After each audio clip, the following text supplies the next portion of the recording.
হচ্ছে সংবিধান যেখানে যেখানে সুবিধা সেখানে সেখানে মানলাম, সংবিধান মানতে মানতে সাংবিধানিক উঠে নির্বাচিত হয়ে এখানে আসলাম, সাংবিধানিকভাবে শপথ নিলাম, সাংবিধানিকভাবে এখানে আলোচনা করছি, সাংবিধানিকভাবে এমপি হয়েছি এবং সংবিধান অনুযায়ী এখানে আলোচনা করছি, সমস্ত কিছু রুলস অ্যান্ড প্রসিডিওর মানছি।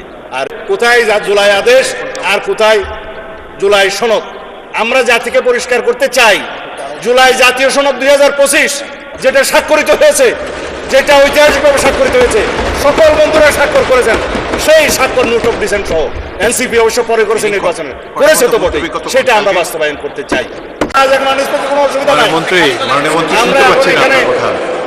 3-4 মিনিট অপেক্ষা করলে হয়তো এটা রেস্টোর করতে ঠিক আছে মাননীয় স্পিকার, আপনি যখন রুলিং দিয়েছেন 4 মিনিটই বলবো। মাননীয় স্পিকার, সারাদিন বলে যে অনেকে সারা রাত রামায়ণ পড়ে সকালবেলা এখন আমাদেরকে, আমার মনে হয় সব পয়েন্টে আপনার বলা হয়েছে, এখন আমি কনক্লুড করে দিই। আমি বলতেই পারলাম না, আপনি কেমন বলা আচ্ছা ঠিক আছে মাননীয় স্পিকার, আমাকে একটু ইন্টারফিয়ার না করলে আমি বলতে পারবো। গরিটা এখন থেকে শুরু করে, এখন 7 খণ্ড রামায়ণ পরে যদি সকালবেলা আমার বন্ধুরা বলে সেই অবস্থায় হয়ে যাচ্ছে। কোথায় জুলাই আদেশ আর কোথায় জুলাই সনদ? আমরা জাতিকে পরিষ্কার করতে চাই, জুলাই জাতীয় সনদ 2025 যেটা স্বাক্ষরিত হয়েছে, যেটা ঐতিহাসিকভাবে স্বাক্ষরিত হয়েছে, সকল বন্ধুরা স্বাক্ষর করেছেন, সেই স্বাক্ষর নোট অফ ডিসেন্ট সহ এনসিপি অবশ্য পরে করেছে, নির্বাচনে করেছে তো বটে, সেটা আমরা বাস্তবায়ন করতে চাই।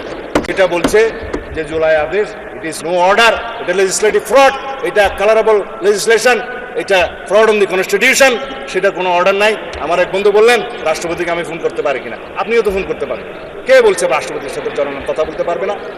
এটা তো এমন বিষয় না যে রাষ্ট্রপতির সাথে আমরা কথা বলতে পারবো না, দেশেরই তো রাষ্ট্রপতি। আপনারা তো তার কাছেই শপথ নিয়েছেন এক সময়, কেউ কেউ উপদেষ্টা হিসাবে। আমরা মাননীয় স্পিকার এখানে সংবিধান মেনে এসেছি, জিজ্ঞেস করুন প্রত্যেকটা সদস্যকে, তারা যে ফর্মে শপথ নিয়েছে, এটা 148 অনুচ্ছেদ অনুসারে 3য় তফসিল অনুসারে ছাপানো শপথ।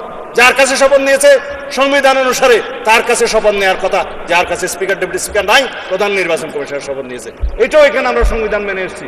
আমরা এখানে এসছি, এই সংসদে সেশন ডিক্লেয়ার করেছে রাষ্ট্রপতি, এটাও সংবিধান অনুসারে এখানে রাষ্ট্রপতি ডিক্লেয়ার করেছে, স্থান নির্ধারণ করেছেন। 73 অনুচ্ছেদ অনুসারে তিনি এখানে ভাষণ দিয়েছেন, এগুলো সংবিধান অনুসারে এসছেন। আমরা যে রাষ্ট্রপতির ভাষণের উপরে আজকে আলোচনা করছি, এইটাও তো সংবিধান মেনে আলোচনা করছি মাননীয় স্পিকার। সব কিছুতেই আমরা সংবিধান মানছি, আর এখন সংবিধান ভালো লাগে না এই বক্তৃতা মাননীয় স্পিকার শুনতে চাই না। আমার সময় শেষে আরো আছে তো মাননীয় স্পিকার, 1 ঘন্টা 1 মিনিট 55 সেকেন্ড আছে, শুনলো কি আর না শুনলো আমি বলে যাই। তারপর মাননীয় স্পিকার, কথা হচ্ছে সংবিধান যেখানে যেখানে সুবিধা সেখানে সেখানে মানলাম, সংবিধান মানতে মানতে সাংবিধানিক উঠে নির্বাচিত হয়ে এখানে আসলাম, সাংবিধানিকভাবে শপথ নিলাম, সাংবিধানিকভাবে এখানে আলোচনা করছি, সাংবিধানিকভাবে এমপি হয়েছি এবং সংবিধান অনুযায়ী এখানে আলোচনা করছি, সমস্ত কিছু রুলস অ্যান্ড প্রসিডিওর মানছি। আর এখানে বলছে যে সংবিধান কি জনগণের অভিপ্রায়ের উপরে? ইয়েস, সংবিধানে জনগণের অভিপ্রায়কে ধারণ করার জন্যই আমাদেরকে সংবিধান, আমরা সেই অভিপ্রায়কে সম্মান করার জন্য সংবিধানের সম্মান চাই। মাননীয় স্পিকার, সুবিধা করতে পারলাম না এত ষড়যন্ত্রের মধ্যে, আপনাকে অনেক ধন্যবাদ। ধন্যবাদ মাননীয় মন্ত্রী।